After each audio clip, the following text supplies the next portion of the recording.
Hey, my name is Michael Guido and I'm the CEO of Structure.co.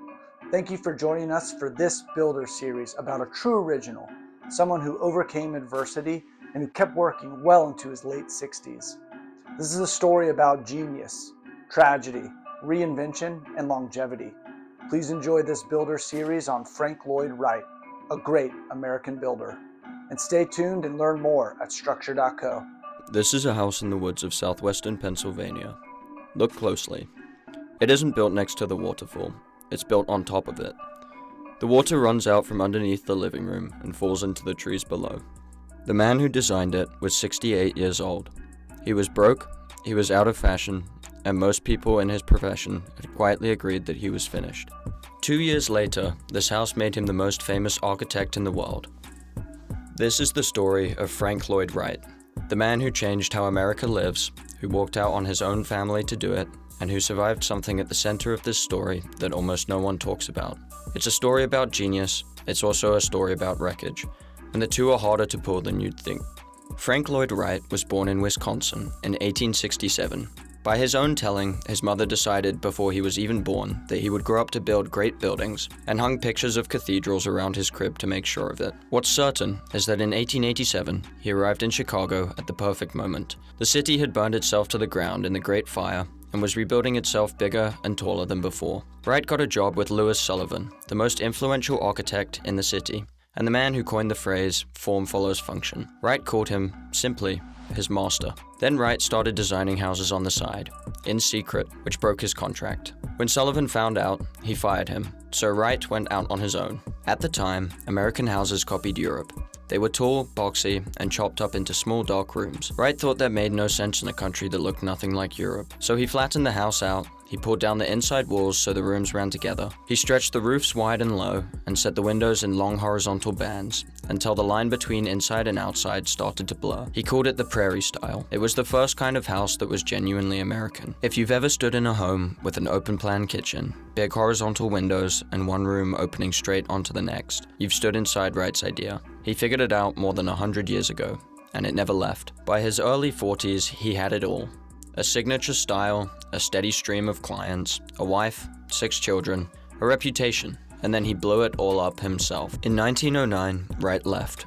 He left his wife, he left his 6 children, and he sailed to Europe with a woman named Mama Borthwick, who happened to be the wife of one of his clients. When the two of them came back to America, the newspapers tore him apart, and his commissions dried up. So Wright took Mama out to his family's land in rural Wisconsin and built a house for the two of them, set into the side of a hill. He named it Taliesin. It was supposed to be the one place the scandal couldn't follow them. For a few years, it worked. On the 15th of August 1914, Wright was away in Chicago, working. Mama was in Taliesin with her 2 children, who were visiting for the summer along with several of Wright's employees. At lunchtime, a man who worked in the house locked the dining room doors from the outside. He spread gasoline underneath them and set it alight. As the people inside ran from the fire, he was waiting for them with a hatchet. 7 people died that afternoon.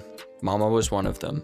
So were both of her children. Wright was handed the telephone in Chicago and told what had happened. He rode the train back through the night. He had given up his marriage, his children, and his reputation for the life he'd built in Taliesin, and in the space of one afternoon, it was gone. By any normal measure, that is where the story of Frank Lloyd Wright should have ended. It isn't where it ends. He buried Mama, he cleared the wreckage, he started rebuilding the house on the same hill, stone by stone, and then he went back to work. What came next were the worst years of his career, and there were a lot of them. The 1920s nearly destroyed him. A second marriage collapsed, in public and in court. He ran out of money, borrowed against Taliesin, and came close to losing it. The important commissions stopped. He was a famous name attached to almost nothing new, and younger architects had started talking about him in the past tense. Then the Great Depression arrived, and the whole country more or less stopped building anything at all.